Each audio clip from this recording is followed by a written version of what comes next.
Gênesis, o capítulo 1. E aí eu vou pedir que os irmãos acompanhem comigo essa leitura, essa reflexão, que para mim se torna fundamental para a sua função como igreja na atualidade. Eu quero ler Gênesis, o capítulo 1, a partir do versículo 1.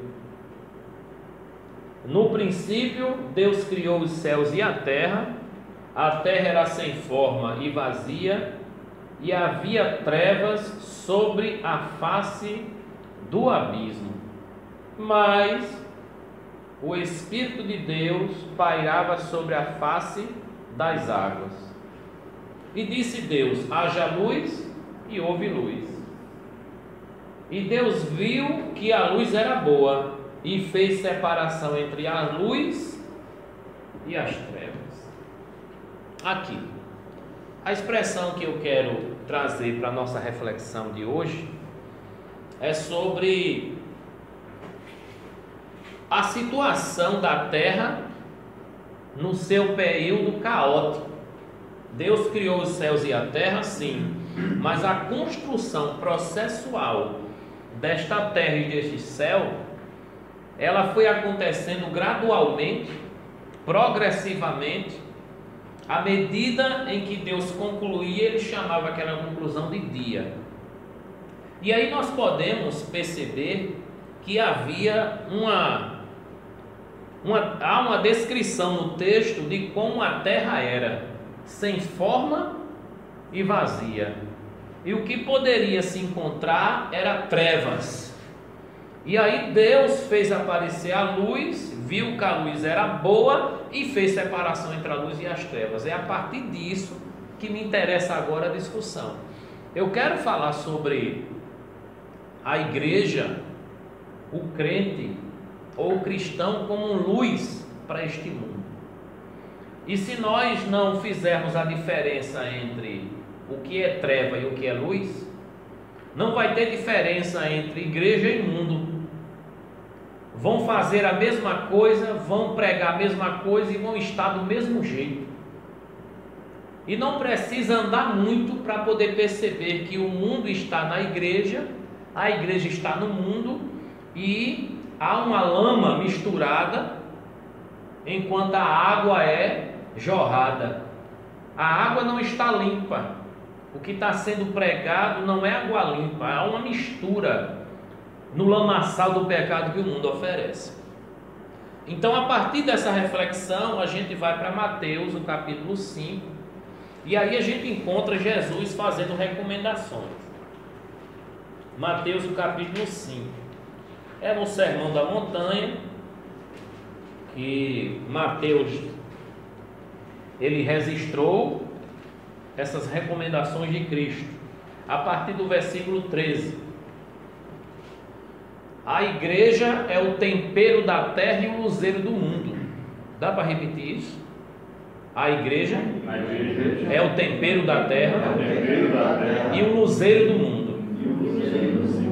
Sabe o que é luzeiro? Luz, lamparina.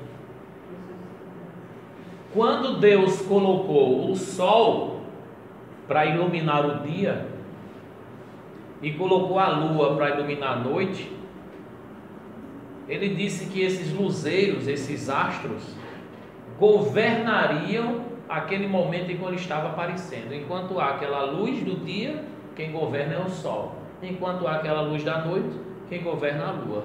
Colocou os luminares para governar a terra durante o dia ou durante a noite. A igreja Deus colocou para quê? Olha o que diz o texto. 5,13, Mateus. Vós sois o sal da terra. Mas se o sal perder suas qualidades, como restaurá-lo? Para nada mais presta, senão para ser jogado fora e ser pisado pelos homens. Vós sois a luz do mundo. E não se pode esconder uma cidade situada sobre o monte, nem os que acendem uma candeia e colocam debaixo de um cesto, mas no candelabro, e assim ilumina a todos os que estão na casa. Assim resplandeça a vossa luz diante de Deus, ou melhor, diante dos homens, para que vejam as vossas boas obras e glorifiquem o vosso Pai que está nos céus. Dá para perceber a analogia do sal? Dá para perceber a analogia da luz? Então Jesus se utilizava de recursos comuns do dia a dia para facilitar a compreensão da mensagem do reino que ele veio anunciar. Sal, quem é que não conhece? Luz, quem é que não precisa? Então, uma pessoa que vai fazer qualquer tipo de comida caseira, mais simples que seja, passou na panela, foi aquecida e não teve o sal, que representa aí o que eu vou chamar de o tempero do mundo, não vai agradar a maioria ou talvez a ninguém. Eu, pelo menos, acho que o melhor tempero até agora é o sal. Olha, faltou um monte de coisas, então dá para ir completar. Quem está sofrendo numa determinada idade que não pode mais comer sal, às vezes murmura dizendo: rapaz, a comida, só o cheiro, né? Mas faltando o sal é difícil de ingerir. Deus quer que a igreja se apresente neste mundo para dar sabor a tudo o que está acontecendo nesta vida. As pessoas se utilizam de tudo que Deus criou e corrompem, profana. A cultura brasileira está profanada. A TV brasileira é imunda. Os programas que acontecem na sociedade, que é para beneficiar o povo, como a igreja não está inserida nisso, o que é que acontece? Uma corrupção generalizada. A partir dos governantes, a partir das festas, tudo está corrompido por conta de que as trevas falam mais alto. Esse mundo está insosso, insípido, sem sabor. E a igreja está cada dia mais perdendo seu sabor, porque as pessoas que procuram a igreja não procuram porque querem o evangelho. Estão procurando entretenimento, estão procurando relações sociais, estão procurando um lugar para descontrair. Eles não estão procurando a verdade que liberta, a mensagem eterna do reino, para poder ter vida, como Pedro disse: para onde iremos se só tu tens as palavras da vida eterna? O mundo está em trevas e Deus fez separação entre a luz e as trevas. Lamentável é que Jesus disse que quando o sal perde o seu sabor, para nada mais presta a não ser lançado fora e ser pisado pelos homens.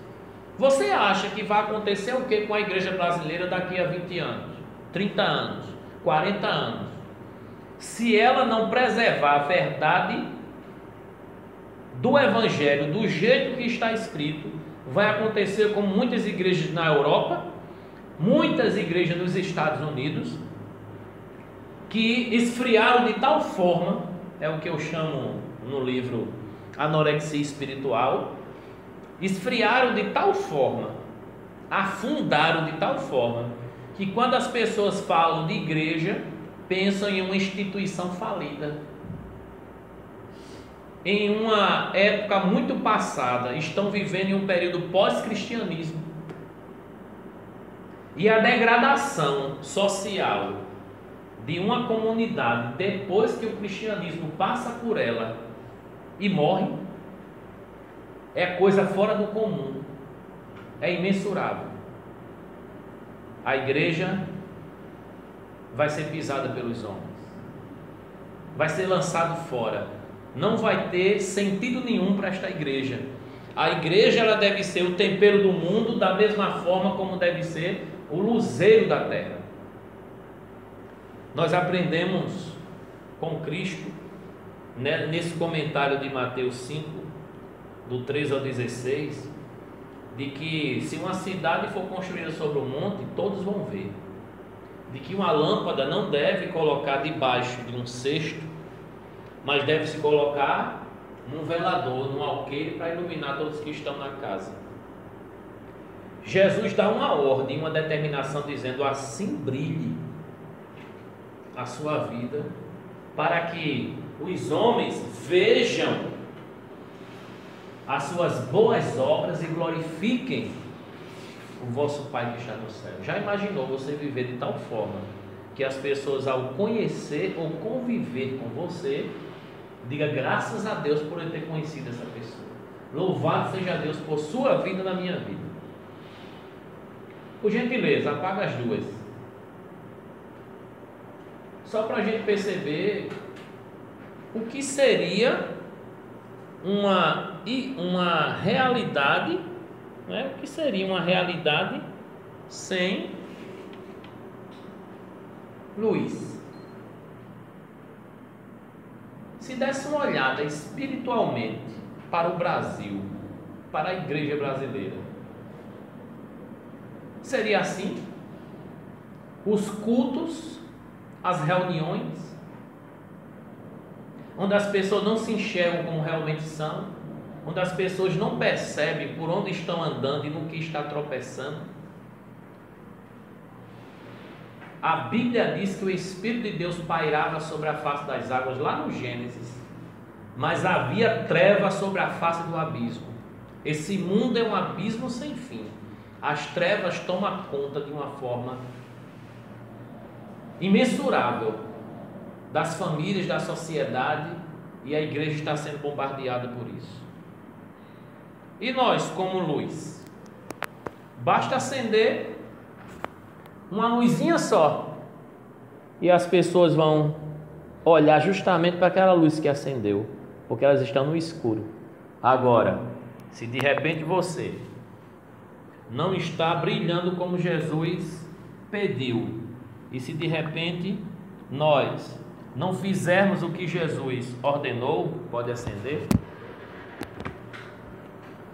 para nada mais prestamos a não ser para ser pisado por homens. A igreja, ela é o tempero da terra e o luzeiro do mundo. Por favor, Filipenses, capítulo 2.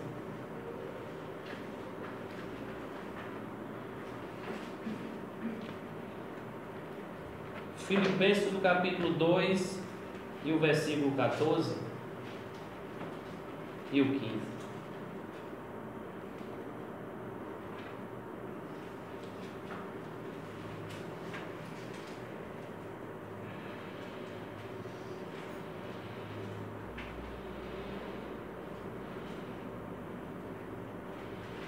Fazei todas as coisas sem murmurações nem discórdias, para que vos torneis filhos de Deus, irrepreensíveis, sinceros, íntegros, no meio de uma geração corrompida e perversa, na qual resplandeceis como luminares, ou luzeiro, ou astro no mundo. A geração, ela é corrupta, perversa, mas como filhos de Deus, irrepreensíveis, sinceros e íntegros, no meio dessa geração, você vai perceber que a luz está acesa. Não dá para notar muito a luz do celular, mas quando está muito escuro, qualquer luz se destaca. A gente aprende com isso o quê? Que a luz brilha mais nas trevas. Não precisa fugir de nenhum lugar. Se você é um crente verdadeiramente convertido, aonde você estiver, você vai brilhar. Você não deve ter medo da escuridão, porque aonde a luz chega, as trevas vão embora. Apagaram-se as luzes, aqui estava aquela escuridão. Bastou a luz chegar, as trevas foram embora. Aonde Deus chega e diz haja luz, ali tem que haver luz. E Deus vê que a luz é boa e Ele faz separação entre a luz e as trevas. Essa realidade não pode faltar em nossas vidas. Quem está entendendo o que eu estou falando, diga amém. Amém. Por favor, capítulo 5 de Efésios.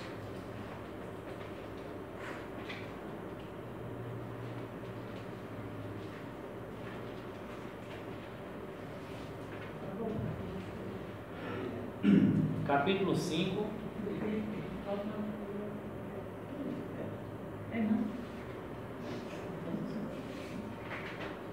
A partir do versículo 13.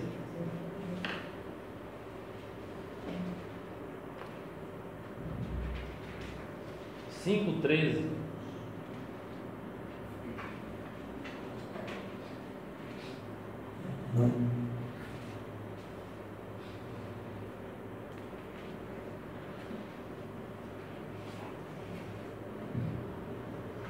Podemos? Mas todas estas coisas, sendo condenadas, manifestam-se pela luz, pois tudo que se manifesta é luz. Por isso se diz: desperta, tu que dormes, levanta-te dentre os mortos, e Cristo te iluminará. O que nós estamos precisando nos dias de hoje é de pessoas que andem assim, iluminados, despertados, acordados, vivendo como filho da luz, porque o que o mundo oferece vem das trevas e esse mundo jaz nas trevas. O objetivo dessa reflexão é para a gente ter uma consciência da missão da igreja como evangelizadora e discipuladora das pessoas dessa geração. Amém? Amém.